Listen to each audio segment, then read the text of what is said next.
అందరికీ నమస్కారం. Welcome to study circle. ఈరోజు మనం 10వ తరగతి అన్ని పాఠాలు, కవి పరిచయాల యొక్క పాఠాలు అన్నీ ఒక వీడియోలో తెలుసుకుందామండి. ఓకే. మొదటగా దానశీలము. దానశీలము ఎవరు రాశారంటే బమ్మెర పోతన. మరి ఇతివృత్తం ఏంటంటే దానగుణము, ప్రక్రియ, పురాణం. ప్రాచీన పద్యానికి చెందింది. ఇక్కడ పాఠ్యభాగ వివరాలు చూసినట్టయితే ఈ పాఠ్యభాగం పురాణ ప్రక్రియకు చెందింది. పురాణం అంటే పాతదైనను కొత్తగా భాషించేది. పురాణాలు 18, వీటిని సంస్కృతంలో వ్యాసుడు రాశాడు. ఇందులో భాగవత పురాణం ఒకటి. భాగవతాన్ని పోతన తెలుగులోకి అనువదించాడు.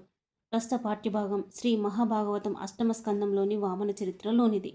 చూడండి, పురాణము అంటే పాతదైనను కొత్తగా భాషించేది పురాణం. పురాణాలు ఎన్ని అంటే 18.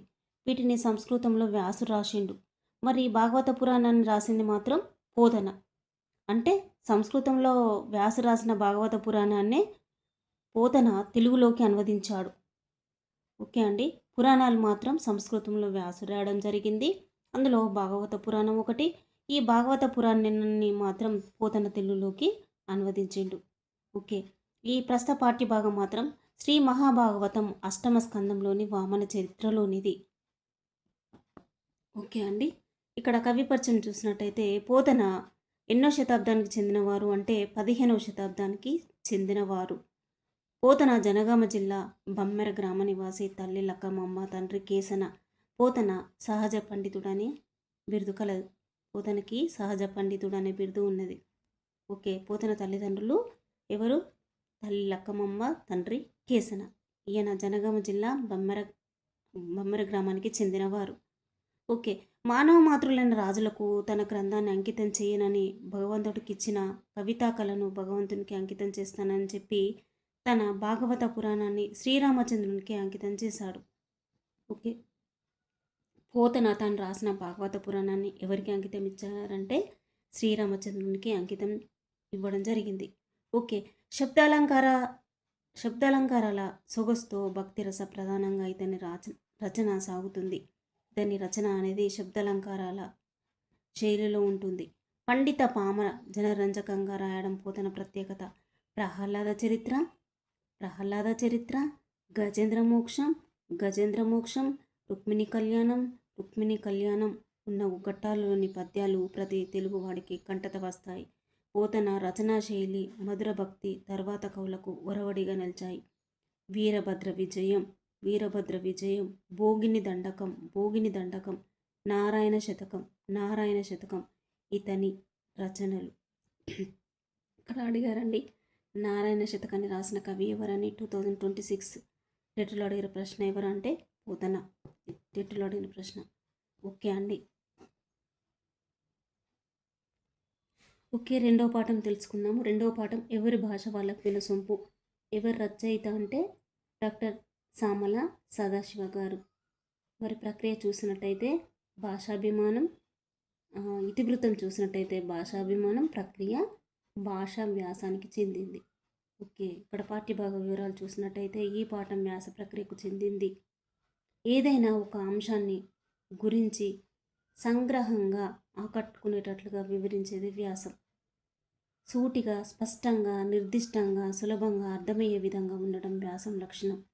ప్రస్తుత పాఠ్యభాగం డాక్టర్ సామల సదాశివ తన స్వీయ అనుభూతులతో రాసిన యాది అనే వ్యాస సంపుటిలోనిది. చూడండి, ఈ పాఠం వ్యాస ప్రక్రియకు చెందింది. ఏదైనా ఒక అంశాన్ని గురించి సంగ్రహంగా ఆకట్టుకునేటట్లు వివరించేదే వ్యాసం. చూసారా, ఏదైనా అంశాన్ని గురించి సంగ్రహంగా ఆకట్టుకునేటట్లుగా వివరించేదే వ్యాసం. సూటిగా, స్పష్టంగా, నిర్దిష్టంగా, సులభంగా అర్థమయ్యే విధంగా ఉండడం వ్యాసం యొక్క లక్షణం. ప్రస్తుత పాఠ్యభాగం డాక్టర్ సామల సదాశివ తన స్వీయ అనుభూతులతో రాసిన యాది అనే వ్యాస సంపుటిలోనిదండి ఇది. రచయిత పరిచయం చూసినట్టయితే డాక్టర్ సామల సదాశివ కుమరం భీం ఆసిఫాబాద్ జిల్లాలో భాగమైన దహేగాం మండలం తెనుగుపల్లిలో జన్మించాడు. ఇక్కడ జన్మించాడు. కుమరం భీం ఆసిఫాబాద్ జిల్లాలో ఉన్న దహేగాం మండలంలోని తెనుగుపల్లిలో జన్మించాడు. సంస్కృతం, హిందీ, ఆంగ్లం, ఉర్దూ, పార్సీ, మరాఠీ భాషల్లో ఈయన పండితుడు. ఉర్దూ, పార్సీ, హిందీ, మరాఠీ కవుల రచయితల సాహిత్యాన్ని ఈయన తెలుగులోకి అనువాదం చేశారు. ఉర్దూ సాహిత్య చరిత్ర, అమ్జద్ రుబాయిలు, మలయ మారుతాలు, యాది, సంగీత శిఖరాలు మొదలైనవి ఇతని రచనలు. అమ్జద్ రుబాయిలు అనువాదానికి 1964లో ఆంధ్రప్రదేశ్ ప్రభుత్వంచే ఉత్తమ అనువాద రచన పురస్కారం, స్వరలయలు గ్రంథానికి 2011లో కేంద్ర సాహిత్య అకాడమీ అవార్డు లభించింది. కాకతీయ తెలుగు విశ్వవిద్యాలయాలు గౌరవ డాక్టరేట్తో సత్కరించాయి. సదాశివను హిందుస్థానీ కర్ణాటక సంగీతానికి సాంస్కృతిక వారధిగా విద్వాంసులు గుర్తించారు.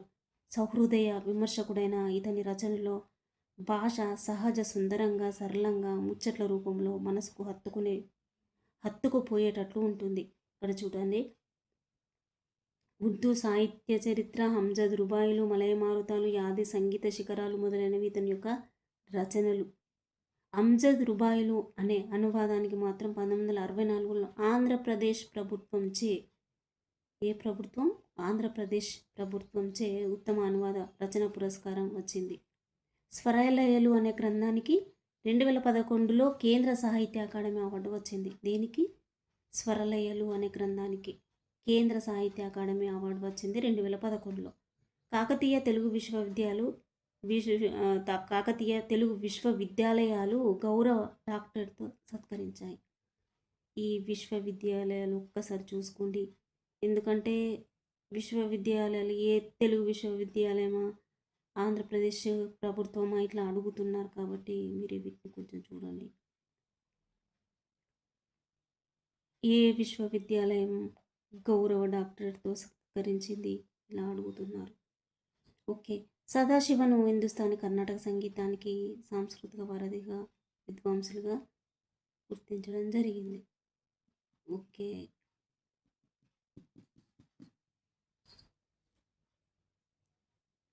యాది 2026 డిఎస్లో వచ్చిందండి. యాది అనే పాఠాన్ని రాసిన రచయిత ఎవరు అని అడిగారు. డాక్టర్ సామల సదాశివ గారు.